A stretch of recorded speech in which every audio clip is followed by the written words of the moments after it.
পোষ্য বিড়াল হারিয়ে যাওয়ার সন্ধান চাই পোস্টের শহর জুড়ে। ওজন 11 কেজি, তার শোয়ার জন্য আলাদা বিছানা, এসিতে ঘুমোতে পছন্দ করত, তার জন্য বালির ট্রে। 1 বছর আগেই কুড়িয়ে পাওয়া বিড়াল ছানাকে খুব আদরের সন্তানের মতন বড় করেছেন সেনগুপ্ত দম্পতি।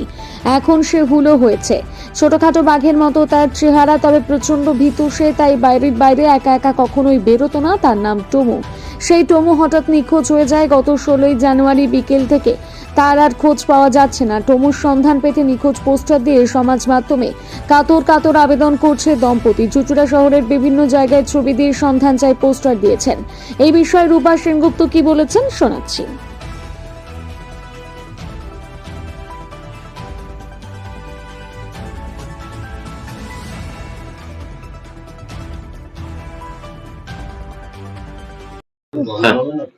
ওই আমাদের যে বিড়ালটা হারিয়ে গেছে, ওকে আমরা ছোট্ট থেকে কুড়িয়ে পেয়েছিলাম। ওর নাম ছিল টমু, টমটম থেকে টমু হয়েছে। তো ওকে ছোটবেলা থেকে একদম বাচ্চার মতো করে মানুষ করেছিলাম। ওকে প্রথমে ওকে ড্রফারে করে দুধ খাওয়াতাম, তারপর আস্তে আস্তে খেতে শিখলো। কিন্তু খেতে শেখার পরও একবার অসুখের পর দেখলাম ও আর ভাত খাচ্ছে না। তখন ডাক্তার দেখালাম, ডাক্তার বললো একটা ক্যাট ফুড খাওয়ান, হুইসকাস। হুইসকাস খেয়েই ওরকম বড়সড় হয়ে গেল। এবার এখন আর ভাত খাওয়ার অভ্যেস চলে গেছে। মাছ মাংস থাকলে সেটাও খায় না, কিন্তু হুইসকাসটাই খায়। এবার 17ই জানুয়ারি সকাল থেকে ও হঠাৎ নিখোঁজ। সেজন্য আমাদের খুব দুশ্চিন্তা। ও তো হুইসকাস ছাড়া কিছু খেতেও পারে না। আর যেহেতু হুলো, ওকে ছোট থেকে বাইরে ছাড়তাম না, অন্য হুলোরা ওকে মারতো কামড়াতো বলে। সেজন্য ও রাস্তাঘাটও কিছু চেনে না। সেজন্য আমরা খুবই দুশ্চিন্তায় আছি। ও বাইরে বেরিয়ে গেছে, ও বাড়ি ফিরতেও পারবে না, আর কিছু খেতেও পারবে না। হুইসকাস ছাড়া খায় না কিছু। হুইসকাস আর ট্রিট খায়। এখন অত দামি খাবার তো রাস্তাঘাটে পড়ে থাকে না, আর ও যা বড় সড়ো, ওকে কেউ পুষতেও পারবে না, কারণ ও ভীষণ ভীতু। ওকে বাড়িতে রাখা যায় না।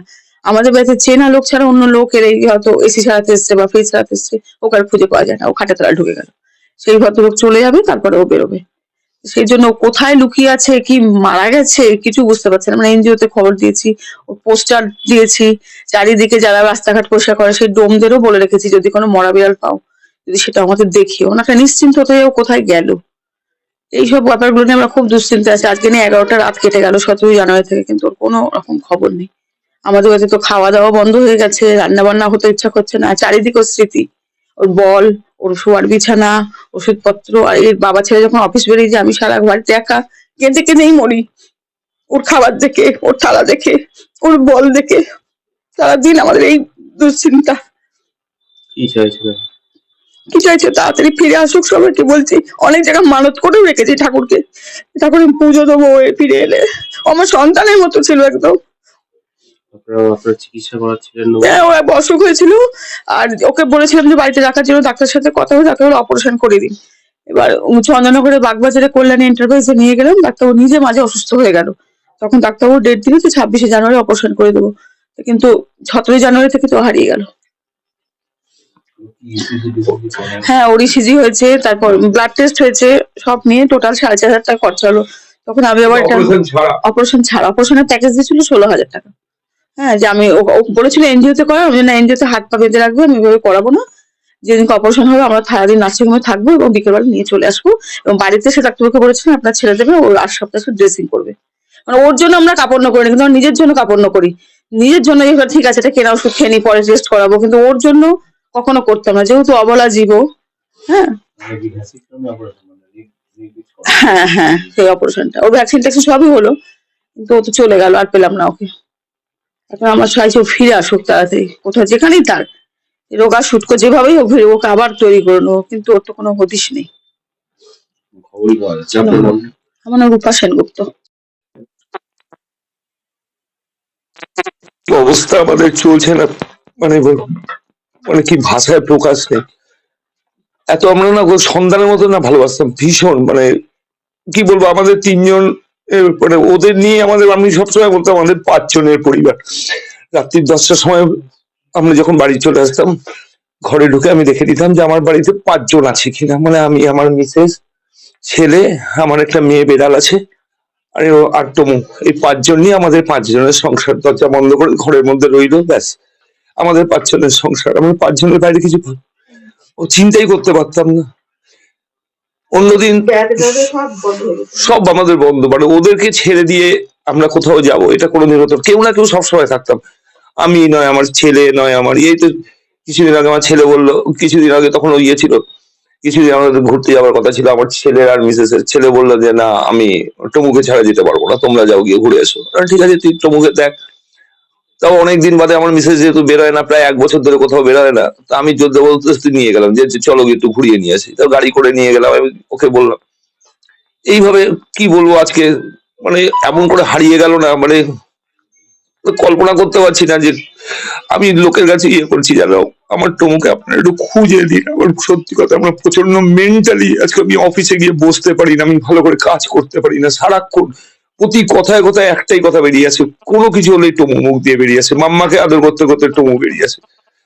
কি বলবো, আমরা মানে কি বলবো, সন্তানের মতো ছিল। মানে আমি মাঝে মাঝে বলি তো যে আমার সন্তানের জন্য আমি কোনোদিন ছুটি নিইনি, কিন্তু টমুর জন্য আমি ছুটি নিয়েছি। মানে কি বলবো, থাকতে পারা যায় না। এত ওরা যে মানে কি, মানে ভাষায় প্রকাশ করা যায় না। যে লোকে বলে পোষ্য যে কি ধরনের হয়, ভাষায় প্রকাশ করা যায় না। ও তো বেরোয় না, সে বেরোলেই বা কি করে? অ্যাকচুয়ালি মাঝে 2-3 দিন ধরে না খুব চিৎকার করছিল।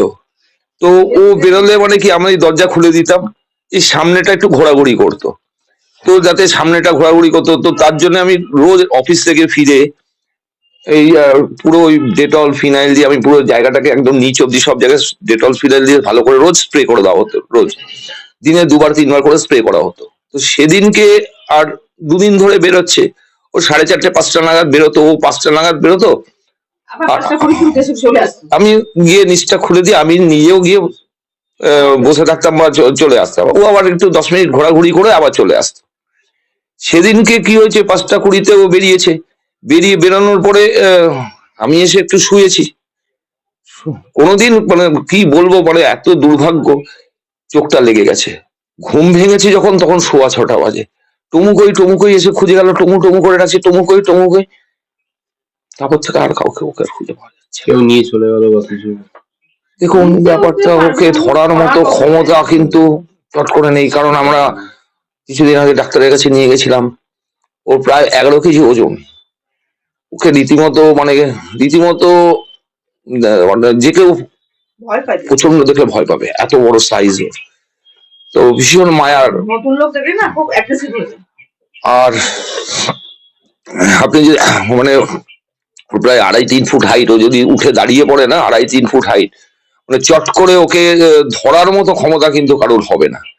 এবার আমার মনে হয় কি, ও হয়তো বেরিয়ে গেছে কোনো কারণে, রাস্তায় কুকুরে টুকুরে তাড়া করেছে, পথভ্রষ্ট হয়ে গেছে। এবং আমার দৃঢ় বিশ্বাস, যেমন আমরা ওকে খুঁজে বেড়াচ্ছি না, ও আমাদের খুঁজে বেড়াচ্ছে।